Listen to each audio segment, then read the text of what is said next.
We're in a really interesting time in our nation's education history. We're emphasizing both the content of learning and the skills needed to thrive in our interconnected future. Nearly 30 years ago, as you all know, Howard Gardner gave us the term multiple intelligences, and he championed the idea of modalities of learning: the verbal linguistic, the logical mathematical, the spatial visual. And he gave us 9 intelligences, as you recall. But he argued that each individual possesses a unique blend of all of the intelligences. Gardner wrote an article in The Atlantic in the late 90s that was fittingly called "Who Owns Intelligence?", where he traced the evolving understanding of the concept of intelligence. Starting in Paris at the turn of the last century with the creation of the IQ scale, he takes us through debates by psychometricians and psychologists about the validity of the tests that have been used and about whether intelligence is singular or multiple. And he gets us closer to the present day by mentioning emotional intelligence, moral intelligence, leadership intelligence, executive intelligence, and financial intelligence.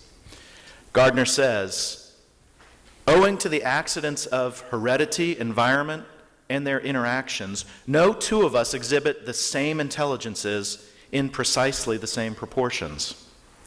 Our profiles of intelligence differ from one another. And this fact poses intriguing challenges and opportunities for our education system. We can ignore these differences and pretend that we're all the same. And historically, that's what most education systems have done. Or we can fashion an education system that tries to exploit these differences, individualizing instruction and assessment as much as possible. According to Gardner, there are exactly 3 challenges that are laid out in front of us: defining intelligence, assessing intelligence, and discovering the relationship between intelligence and the qualities that we actually value. We've seen a shift in our thoughts in the last 5 years or so with Carol Dweck's work on the fixed and growth mindset and neuroscience that's clearly demonstrating the elasticity of the brain. We've benefited from, for example, Pat Bassett's descriptions of creativity, collaboration, critical thinking, communication, character, and the 6th one, cosmopolitanism. The Commission on Accreditation came up with a relatively similar list in its 2010 Guide to Becoming a School of the Future. And in describing the value narrative at SAIS, we use a list that's derived from analysis of school mission statements: creativity, ethics, curiosity, resilience, teamwork, and time management. 3 years ago from this stage, Rush Kidder talked about the dilemmas of right versus right. And he introduced many of us to the concept of the trim tab, that tiny little rudder on the end of a big rudder. Rush said, the big rudder itself is too large to turn a big ocean liner. The trim tab turns the rudder that turns the whole ship. His analogy was that independent schools are the trim tab of education.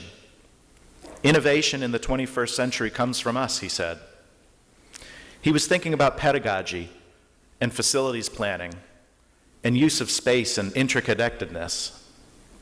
But what's emerging at the core of what we see in public schools today is a focus on the skills of the future that mission-driven independent schools have been talking about and doing since our inception.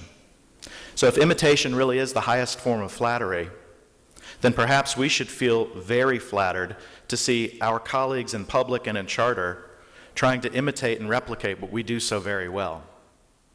We move easily between operational and aspirational, and we know the value of summative and formative assessments and growth opportunities. We were drawn to our speakers today because of their work asking a really fundamental question: who owns water? There's this long-ranging dispute about the answer to this question in this region that dates from the 1940s and 1950s and to the creation of the Beaufort Dam by the U.S. Army Corps of Engineers.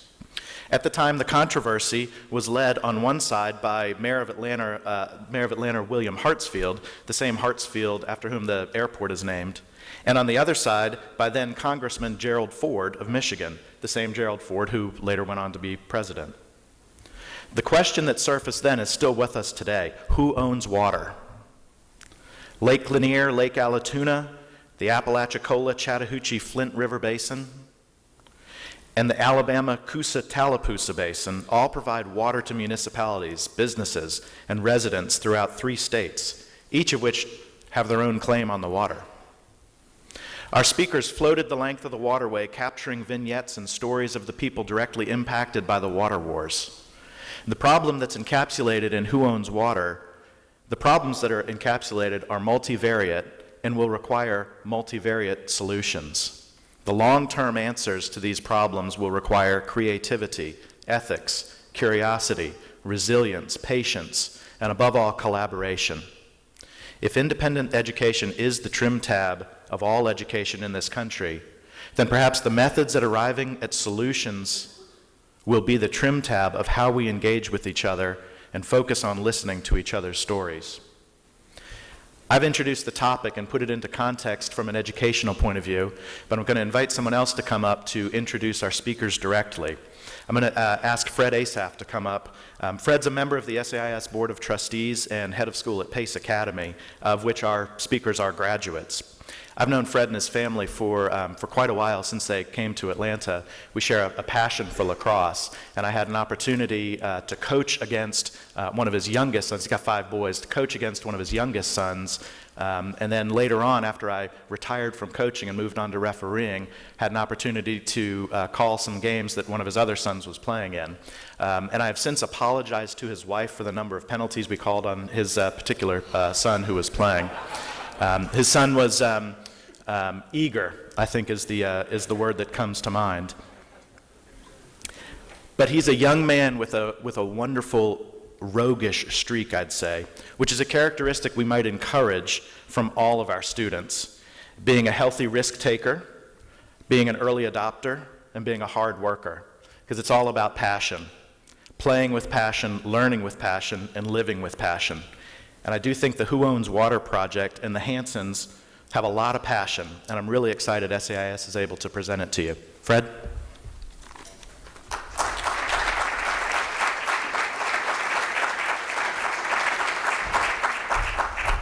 Good morning. It's so great to see you. And Damien, thank you for putting all of this in context. It's my pleasure this morning to be here to introduce Michael and David Hanson. And I met these young men. I was not at Pace. I'm in my 10th year at Pace. They're 96 and 99 graduates, Pace Academy. And I met them when I traveled to Seattle for, I'm guessing it was an AIS conference several years ago. And somebody said, you know, you've got to meet these guys. And so I scheduled a dinner at a very nice steakhouse not far from my very nice hotel, and waited out front for them to show up, and there were all these nice cars coming through valet parking, and I thought this will be a really wonderful night.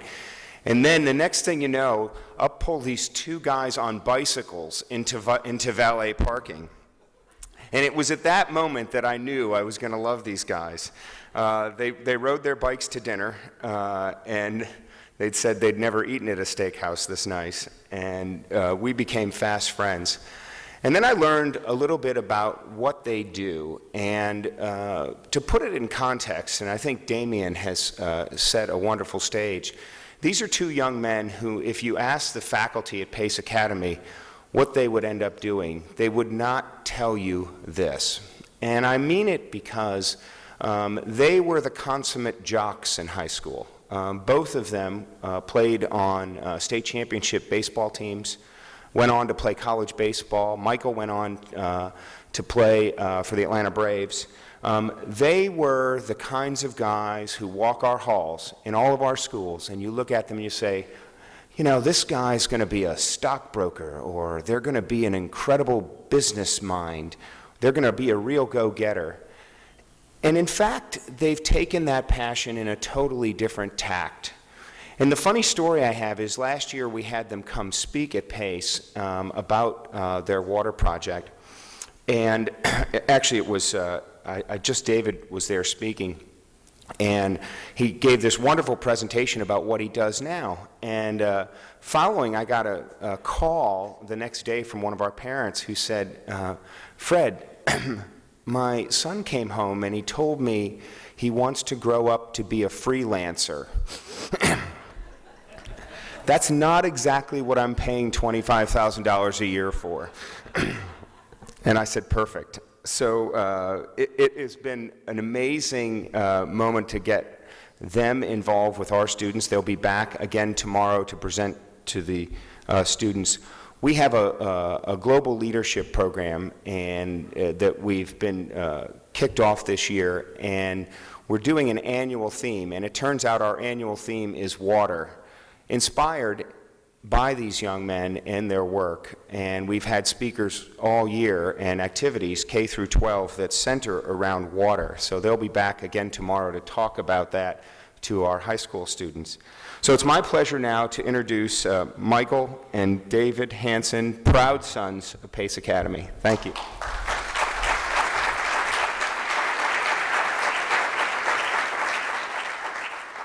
We're here to talk about our careers and a little bit about our recent film, Who Owns Water? But first, we want to put you right on the river in our canoe.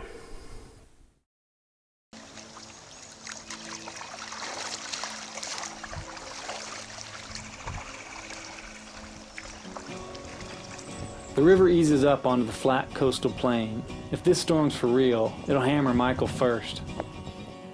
The wind got pretty stiff there for a second, but somebody's firing up something down there. There's a little smoke. Well, I'm a good old boy raised in the hills of old North Carolina. Maybe they're firing up a pig or some baby back ribs. Well, if you don't take to talk to yourself, ain't much way for you to save your mind. Maybe a beef brisket. And if you see me at the general store, you might think that I'm doing fine. Pretty out here, I'll tell you that. This is a wild river. Sitting around a campfire, shooting shit, drinking old moonshine. Not see many people. No one. Didn't see a single person today. But don't let it fool you, girl. That's just the way that I keep from crying. I hear thunder. We're smoking and drinking, Come on. singing, trying my day. Keep a smile. Lightning just popping up. Cause I'm crazy and lonesome, crazy cause I'm lonesome all the time. I'm crazy cause I'm lonesome, but I'm lonesome cause I'm crazy all the time.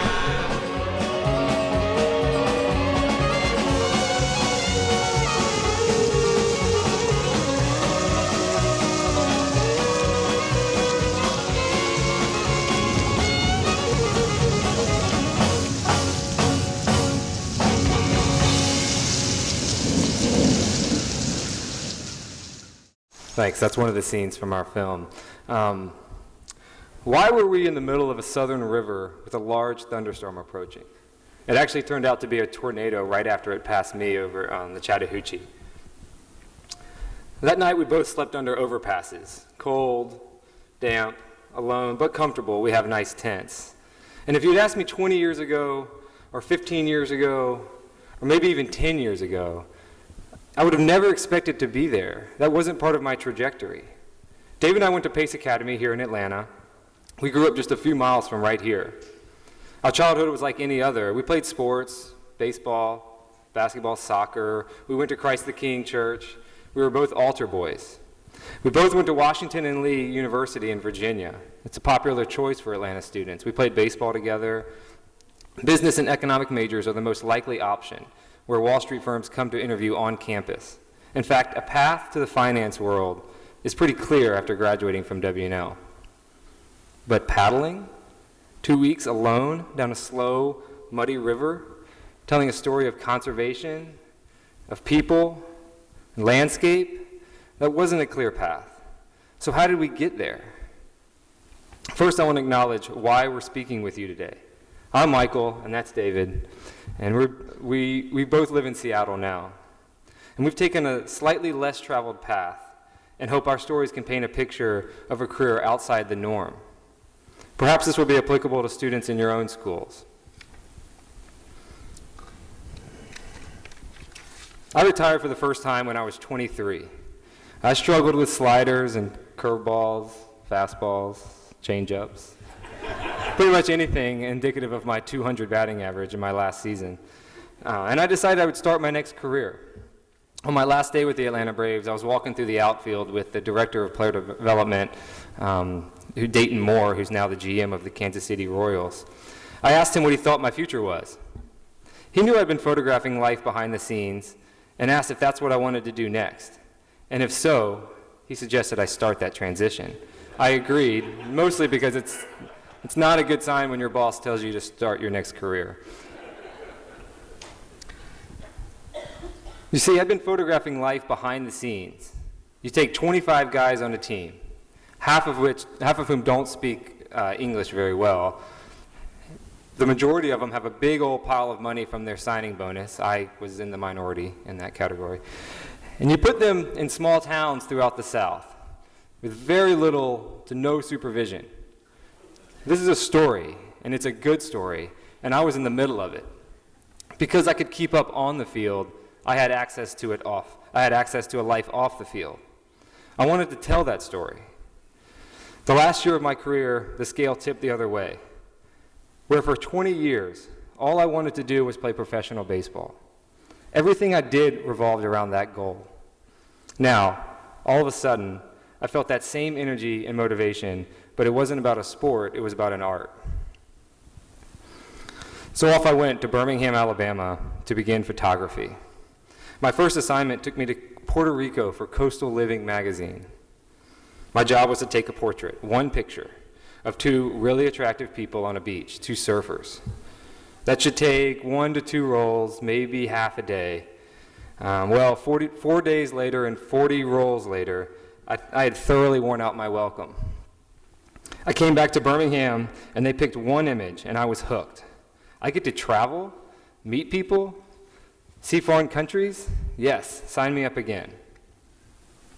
But the early part of any freelance career is difficult. And I quickly realized the jobs I wanted weren't the jobs that paid my rent.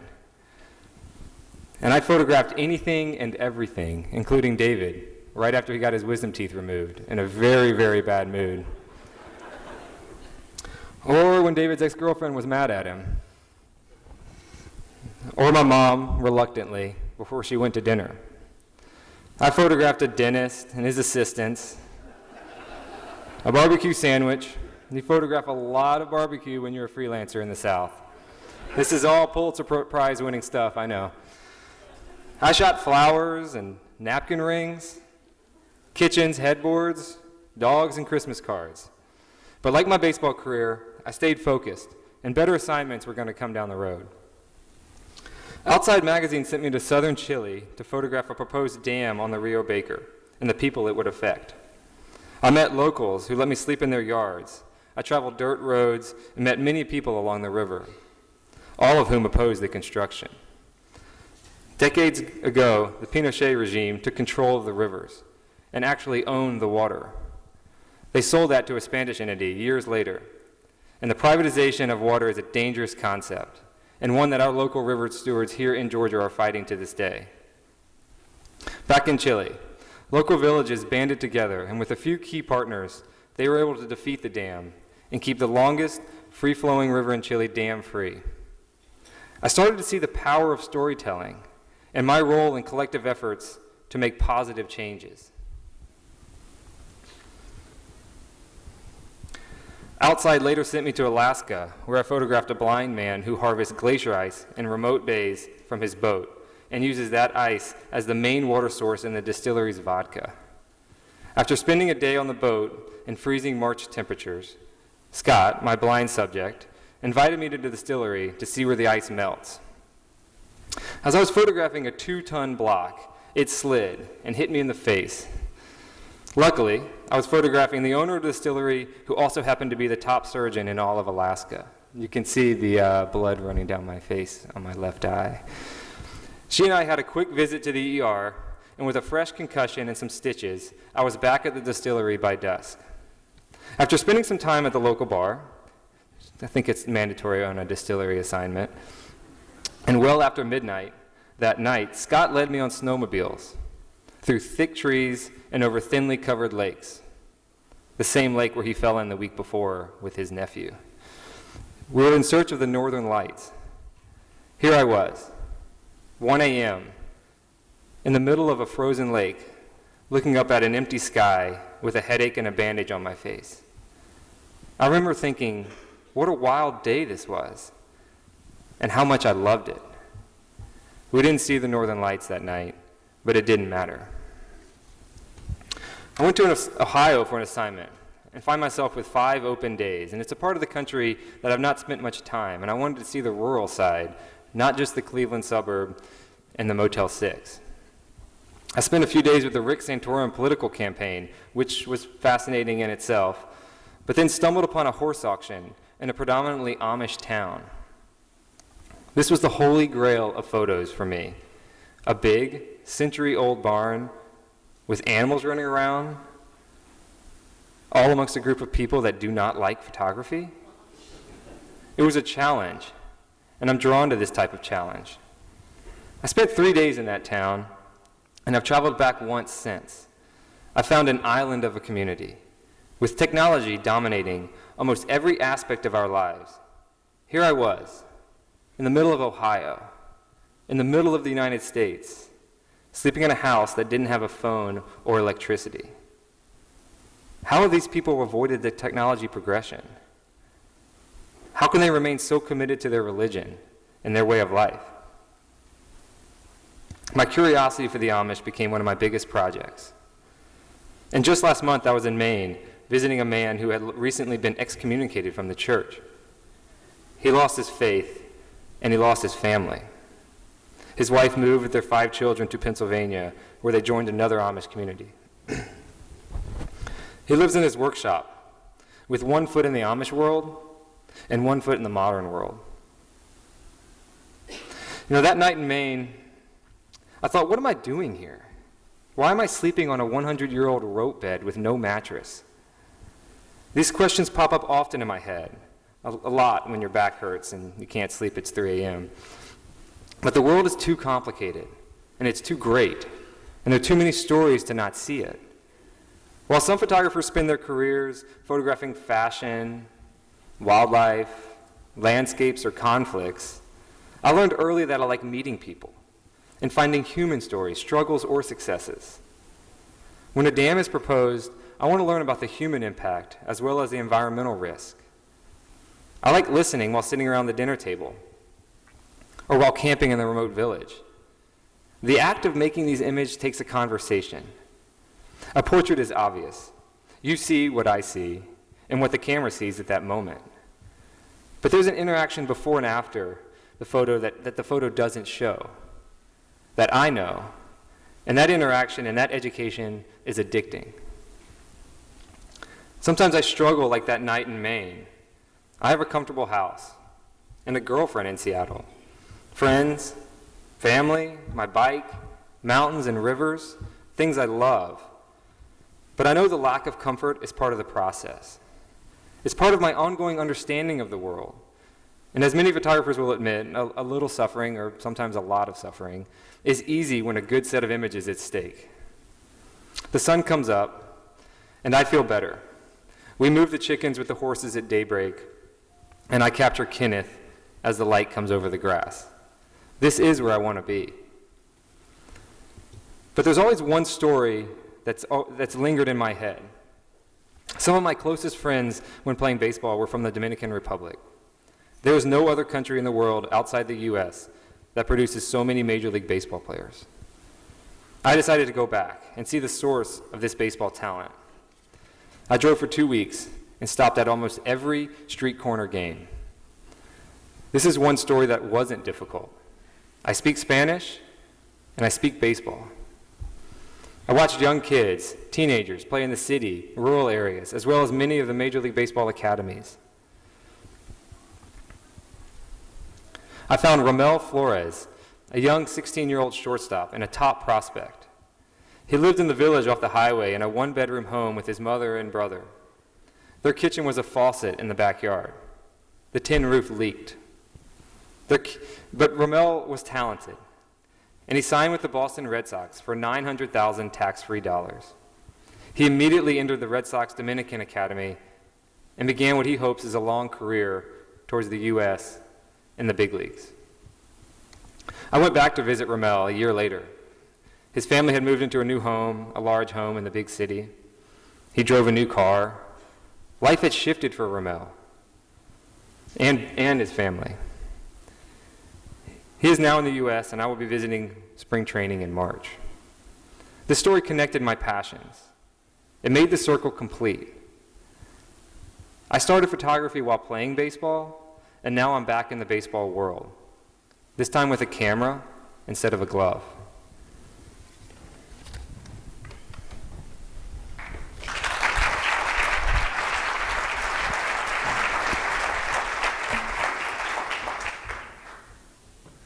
So I'm David, the other part of the Hanson brothers.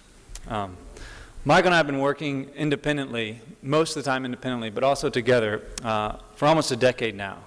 It's not uncommon for an editor or an art director to make some sort of joke about working with the Hanson brothers, whether it's the boy band or the players in the hockey movie. We'll get to some of the projects we've worked on together soon, but I wanted to catch y'all up on a little bit of how I got to get into this career as a freelance writer and now working in video. Early on, I took an internship right out of college with a magazine group from the Time Inc. company in Birmingham, Alabama. It was mostly just a typical intern work, but a few months into the 6-month internship, I got a crazy idea, and I put together a pitch for a story on the Mexican Baseball League that I'd researched in college. I took it upstairs to the Coastal Living editor, just on a whim. For some reason, he gave me the assignment. This 22-year-old intern, he sent me to Mexico and allowed me to go tell this story about a baseball league. So I went down there and I experienced for the first time the power of journalism.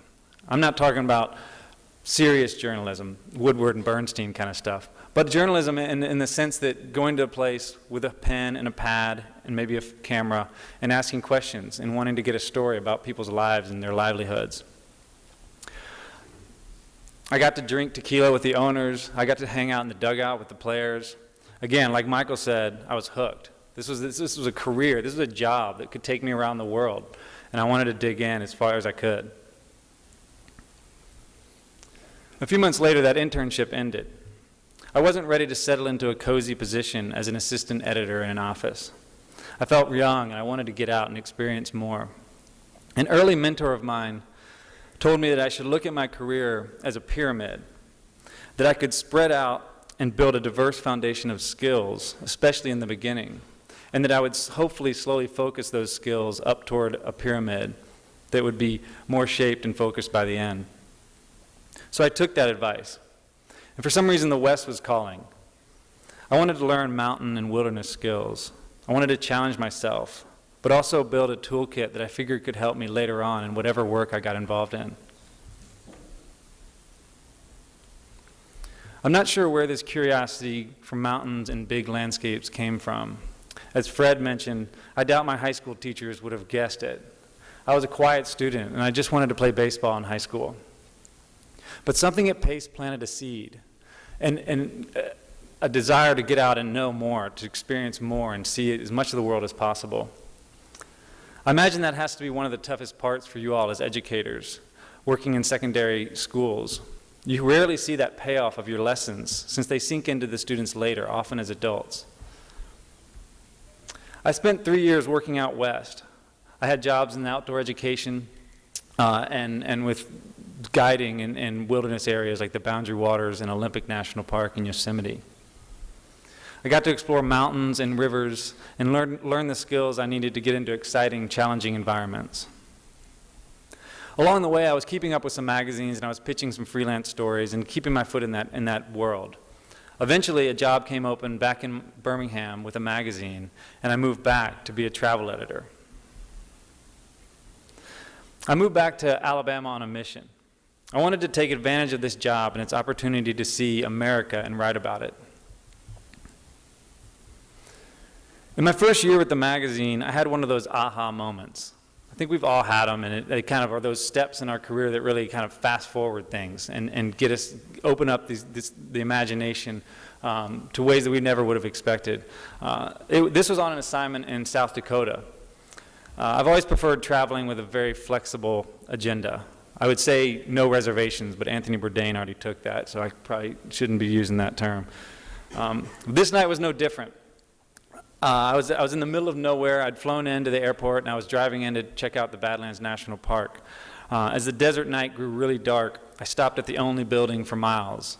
There was a big sign. It was like a lighthouse in the middle of the desert sky, and it said BAR in big red letters. So I went inside. I met 2 people and a bartender. There was Mitch, the Lakota Sioux Indian, and his buddy Clint, a lifelong rancher. They'd been in there for quite a while. I saddled up next to him at the bar, and we started talking. They figured out I was a travel writer doing a story, and the conversation just progressed. And Clint kind of wanted to show me his ranch because he was thinking about turning it into a B&B. This stuff tends to happen when you're a travel writer. People want to sell you their latest travel idea. But he was an old school rancher, had been around for multi-generations, and he offered to let me come stay in his guest room out in the middle of the grasslands. And just trusting that it was going to be an opportunity I couldn't pass up, I took him up on it. The next morning, he woke up, was all hungover, cranky, but he took me out in his truck and drove me around, and I had the best tour of the Badlands that I could have ever imagined, and would never have gotten it from reading online or trying to go through a book. Again, kind of like that first assignment in Mexico, I felt that power of curiosity and story gathering, and I realized how much I loved hearing about other people's lives. So I decided to start this sort of journal on the side of my work. I was still with the magazine, of course. I decided I called it Meeting People. And it's a collection of portraits and interviews that I've collected now for over 10 years. I've got about 300. It's my own personal, non-rigorous ethnographic project. It's like an exercise. It keeps my eyes open, sometimes forcing curiosity. I've often found myself compelled by this collection to pull a U-turn on a country road and go introduce myself to a complete stranger. The search for humanity and their individual stories has made me a much more bold, inquisitive person. And each of these encounters reinforces the belief that there is so much out there and there's so many different perspectives. I think it acts as a sort of antidote against passing judgment. So a few examples of some of the people I've encountered. This was Christmas Eve down in Southern California on a little back road. Santa Claus was waving to passersby, and his wife was ringing a bell. Had to pull over for that. This is down on a beach in an island in the Sea of Cortez. A couple sisters on a whale watching tour having a beer. This is at the park near my house where I often swim in the summer. I did not pose that man. He pretty much didn't move from when I asked him if I could take his photo. This gentleman's outside a church just south of Nashville, Tennessee. And these folks I met on a story I was covering the tornadoes that ripped through Valonia and Arkansas and Hacklesburg, Alabama a few years ago. They had actually lived through the tornado staying down in this shelter beside their house. So I met them above ground. I wasn't wandering around in people's tornado shelters, but I asked them to go down into their shelter for a portrait. People are amazingly gracious. I rarely get turned down when I ask these folks in the most kind of sometimes intimate, sometimes on their backyard, and for whatever reason, people are engaging. So at this point, I'm still working with Time Inc. with the magazine, but I can't help looking beyond that day-to-day magazine job for more gritty stories. During my teaching years back out west, I developed a nagging complex about our culture's disconnect as consumers in a global marketplace.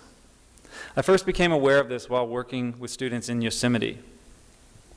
None of the students I worked with, we'd have lunch every day. It was like a packed lunch, and we'd all sit around on an amazing vista in Yosemite and share our lunch. And I'd often talk about food and the sourcing of it, because it's sitting right there. We're eating it, and it's a visceral connection. And I asked people, the students, and even the chaperones, the teachers, where do you guys think the flour and the tortillas or the peanuts and the peanut butter, where does this stuff come from? And we'd often get into discussions, where do your clothes come from? And in too many people's mind, the food we eat, the clothes we wear, even the water we drink, comes from a store or a faucet, not from a natural source. We're going to get real serious here, okay? So I also used to read the Lorax to my students when I was teaching each week. I'm sure you've read it or seen the movie. It's the Dr. Seuss's classic story of a confrontation between industry, the Onceler here on the left, and environmentalists, the Lorax. They basically yell at each other, and neither one listens. The forests are chopped down. They yell some more, and the business ends up closing. The forest is destroyed. It's a wasteland. We'd get through the story, and it's kind of obvious the two players there, but I'd ask the students who they believe is the most powerful person in that story. Rarely does anyone ever say the chap. He shows up on one page. He's the consumer who first bought the product made out of the truffula trees. I teach my students that they were each the chap, that they had the power as consumers to buy things they believed in. The chap had walked up, bought the thneed, never asked about how it was made, and moved on. The Onceler, in his right, saw a profit and exploited it. The story here is about our power as consumers, and this was what I wanted to impart on my students more than anything. By this time, Michael and I were living together in Birmingham, and we started to think about collaboration projects that would take us to the source of consumer items. We wanted to make that connection as best we could, through images and voices and stories collected from important origins around the world and in our own backyards.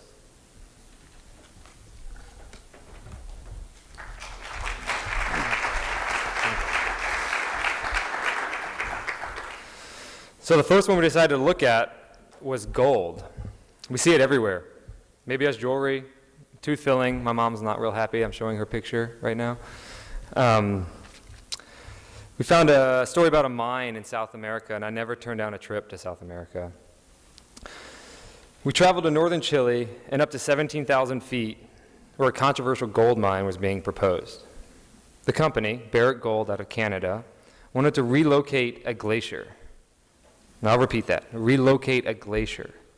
The last I checked, you can't relocate a river of moving ice or the weather pattern that helps form it. But I'll admit, if I'm wrong, I'd like to make a formal request to help reshape the weather in Seattle. In the high Andes Mountains, we found a landscape chewed and altered beyond recognition. For a few blueberries worth of gold, 2 tons of mountain are moved.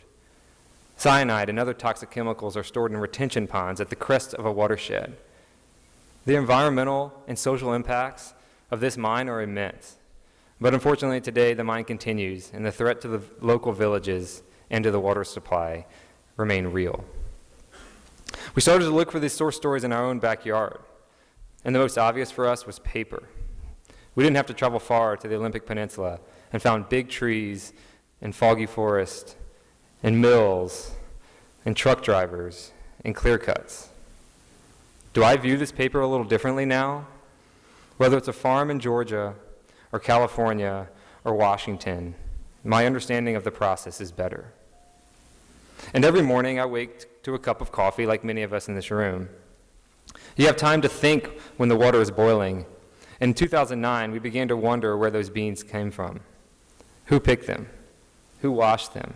Who sorted them? I knew Ethiopia was where it all began, and at that time, my close friend was living in Addis Ababa. Seemed like a good source story, I thought. A few months later, here we were, David and I, in a tiny town, watching locals harvest, wash, dry fresh beans for export to the U.S. The source of coffee was right here in front of my lens. We followed the beans from the farm to the capital, where the bartering begins and ends, and it actually ends with a high five in the market. So you'll see this sort of interaction often. A year later, I was following that same path, except the Central American version. I was in Paquete, Panama. Some of the best coffee in the world comes from this small town in the northern part of the country. I drove back roads and wandered through fields, hoping to find someone working. Then, just this year, Dave and I found the coffee axis in the highlands of Colombia. We stayed on 2 plantations for a week and followed the men and women who harvest the cherries.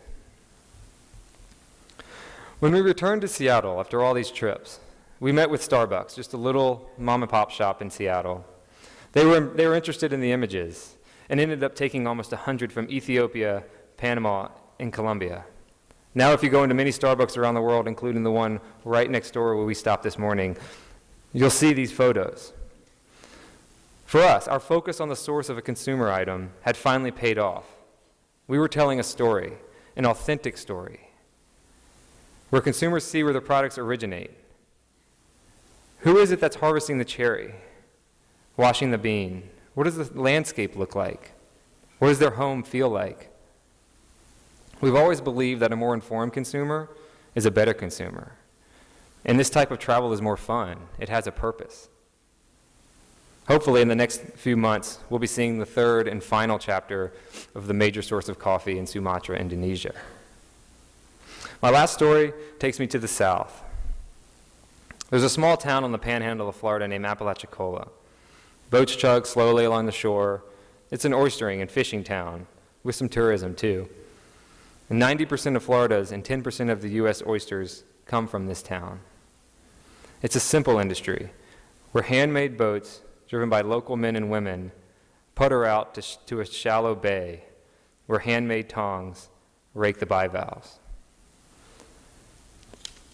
They're sold to the oyster house and sent to the restaurants throughout the southeast.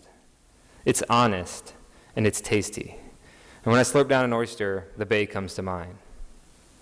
Before I hand it back to David, I want to take a moment to express how lucky I feel. So often as photographers and journalists, especially freelancers, we're constantly looking ahead at what the next project or next adventure or next assignment, and oftentimes the next paycheck. We rarely, so rarely do we get to stop and turn around and look back at the assignments and projects that we've done and how we got here. As I sorted through all these projects for this talk, and all the adventures and sometimes misadventures, I realized how much my independent school education has influenced my career. In 7th grade, I was introduced to Spanish. I immediately loved it, later majored in it in college. In 10th grade, I was introduced to environmental studies. Obviously, many of our assignments revolve around environmental studies. I minored in environmental studies in college. And obviously, photography. In 10th grade, I took photography, France Dorman's class. I signed up for that before I could do anything else if I had an elective. Photography was my first choice. My college didn't even have a photography class. So when I sat in the chair after I retired from baseball, and I said, tomorrow I'm going to be a photographer, my only learning and my only experience was from Pace Academy. Today, so many of the projects I work on are in Latin America, dealing with an environmental issue and obviously with photography. I see how much my independent school education has shaped my career today.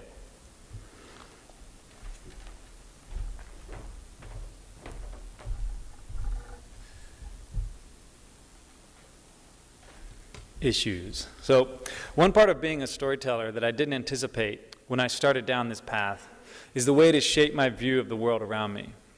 I'm constantly on the lookout for stories, connections, and collaborations, sometimes across distances or cultural barriers. Finding a good story often involves seeing those connections taking shape, seeing beyond the issues blaring at us in the news, and finding movements and widespread shifts in thinking or living that are oftentimes kind of undercurrent. I left the magazine job in 2009. Rather, the magazine shut down. I relocated to Seattle and began working as a freelancer, using many of the connections I'd made with the Time Inc. group and beyond. As a freelancer, I had to open my world and take every chance that came my way. In my reporting of community development projects for my job with the magazine, I had seen farms and gardens being implemented in suburban and urban development projects. Proximity to the source of fresh food was becoming increasingly important to many people. For instance, a development project might eschew the typical ball field or golf course and put in a working farm or community garden patch. This was becoming important to obviously not only developers, but the residents. They wanted to be closer to their food. Simultaneously, my good friend back in Birmingham had been developing an urban city block into a farm. He'd been working on it for years, and he built it from the ground up. It was an education center and also a food supplier for the city. Over many conversations, we kept coming back to a palpable, back to the land ethos that seemed to be pulsing through many American cities. So Michael and my farmer friend and I began scheming a book proposal. The idea was to collect stories and images to document the burgeoning urban agriculture movement. We got lucky. Our book proposal was picked up by the University of California Press. They gave us a tiny deal. And I mean tiny. Like the quintessential back of the napkin project tiny. We had a plan though. We had 12 farms that we were going to go visit, starting up in Seattle, moving down the West Coast, through the Southwest, across the Great Plains, down into New Orleans, up through the Southeast to the DC, Brooklyn, Philly, and then over to Detroit and Chicago. So we took our advance payment and we did what any sane person would do. We bought a retired short school bus that ran on veggie grease. We could cook in it, ride in it, and sleep in it on a 2-month cross-country journey. The grassroots local food movement means more than buying from Whole Foods. This is what we were beginning to learn when we went on this journey. It's a network of entrepreneurs seeing needs and assets in their communities and finding ways to work together to grow and distribute food. It's all about building collaborations, sometimes in hyper-local scenarios, other times on regional and national levels. I'll go through just a couple of the stories, 3 of the stories that we encountered on our way. This is in East New Orleans. It's a community of Vietnamese that moved over in the 70s. There's about 25,000 who live in a kind of a typical ranch neighborhood. They basically the environment was very similar to what they had in Vietnam, and they come from an agrarian traditions, and so they started farming their backyards and along the canals as soon as they moved over. So 30 years later, they've got a very strong, connected food system within their single neighborhood. So when Katrina came through, these guys were some of the first to recover, and they recovered within months, miraculous recovery. And a lot of that had to do with the fact that they could focus on rebuilding efforts and the actual infrastructure rather than worrying about things like food, because they were already growing it. In Denver, we came across a really neat partnership between a refugee relief agency and the city parks department. This community of Bhutanese, Burmese, Somalians were located into these apartment buildings, and there was a big vacant lot, and the kids would naturally want to go play there. And again, the parents were coming from agrarian societies, and so they wanted to grow food. That was kind of their third place where they would meet and hang out back in their homelands, was around the gardens and the farms. And so they saw this lot, and they started growing food there. Well, it wasn't a safe lot. The soil wasn't great. And so the partnership between the parks and the relief agency worked beautifully to transform the park into safe ball fields and garden spaces for the community. And then perhaps the most inspiring story of all that we encountered on this trip was in Detroit. It's a high school for pregnant teenage mothers and mothers-to-be. And it has to be one of the country's most highly functioning and integrated farm science programs.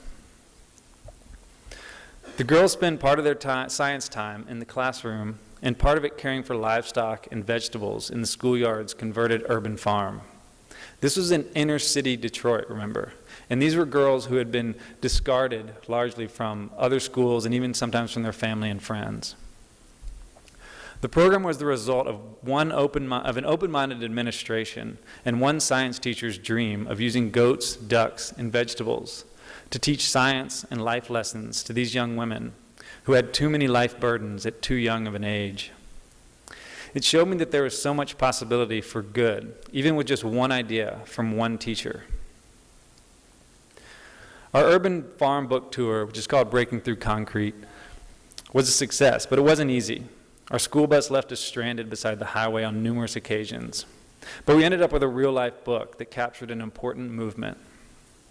The project also led to a long-term collaboration with the hunger awareness nonprofit Why Hunger. So for the last 4 years, and this kind of builds on that Meeting People collection project that I'd been accumulating for years, the Why Hunger group liked the way that it was shaped, and they wanted to use that sort of format to document, start collecting these stories and profiles of community food projects all over the country. So I've been working over the last 4 years with Why Hunger and the USDA to document food justice initiatives across the country. By food justice initiatives, I mean small-scale projects that are working to create better access to healthy local foods for low-income communities, from rural environments to inner cities. Some programs empower youth through the creation of healthy food businesses, like this Farm to Casserole project in East Tennessee. Others assist Native American groups in regaining access to their traditional diets. This is along the Columbia River in Portland. Many work to improve nutrition education and farm to cafeteria opportunities in school systems. School systems I've found in a lot of my travels are some of the most profound food deserts, is a term that's used in this food security conversation, and it's places where there's not a lot of access to healthy food.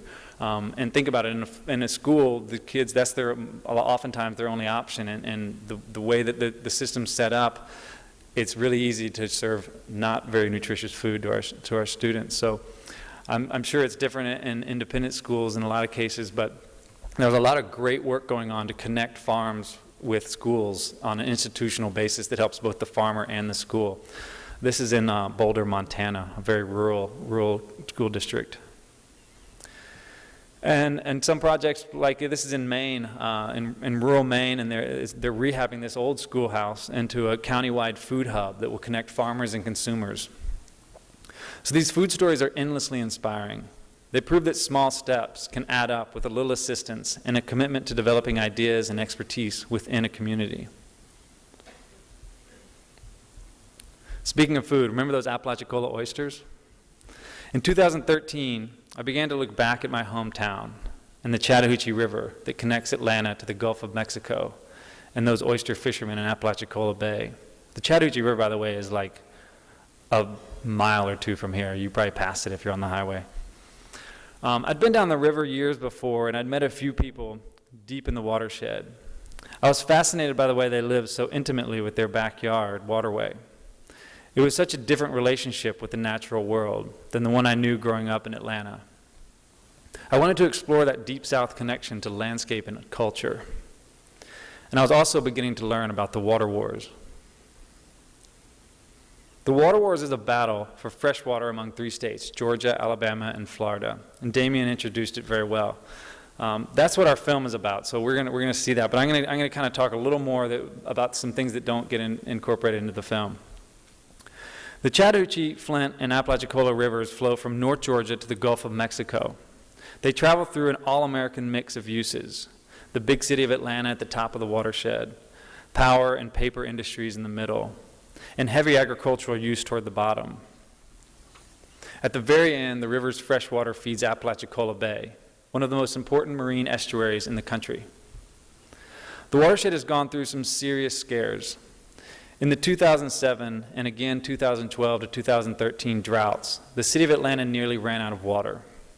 The Flint River has been too low to float a canoe most summers in the last decade. And the oyster industry in Apalachicola Bay has been decimated due to lack of freshwater influx. Part of the problem can be blamed on large-scale climate shifts, more frequent and prolonged droughts. But a larger percentage of the water loss is attributed to us and how we use the land and the water in our basin. Water rights in Georgia and in most states east of the Mississippi operate on a public-private ownership level. Each Georgia resident owns 1/10.5 millionth of the water. We each have a right to the water that passes through, beneath, or adjacent to our properties. But we're also obligated by the state to keep that use at a reasonable amount. That means that we must return enough water back into the watershed to supply downstream users with their right to reasonable use.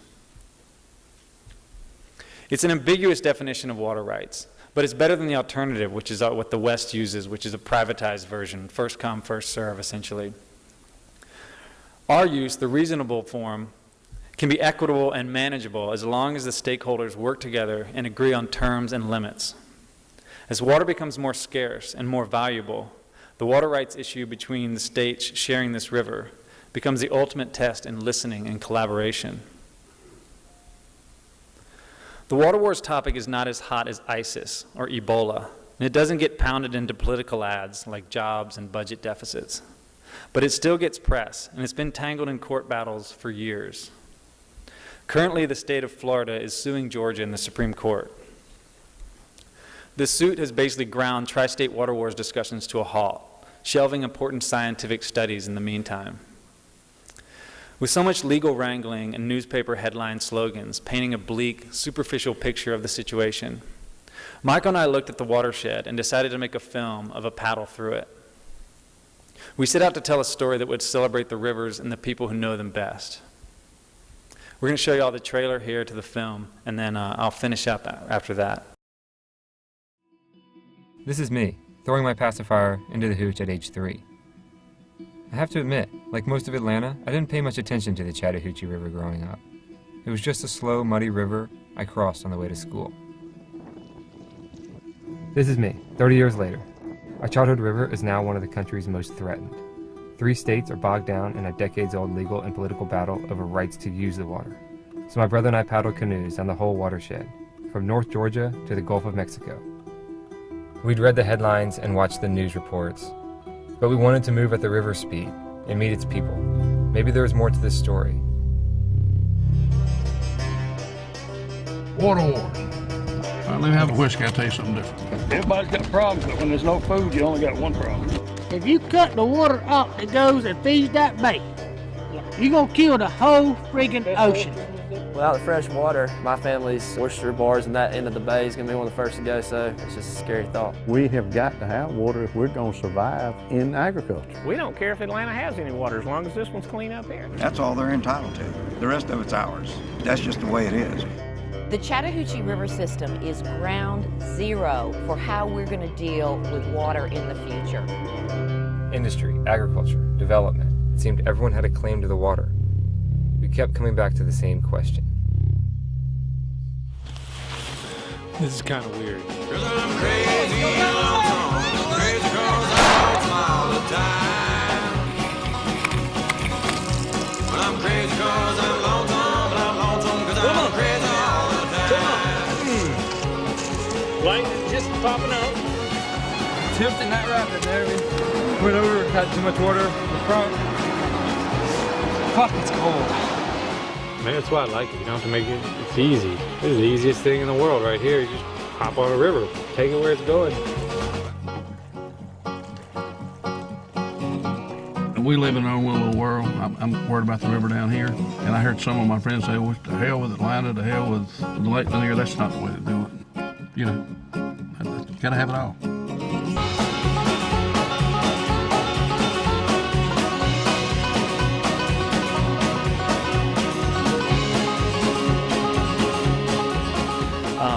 There is a solution to this water war.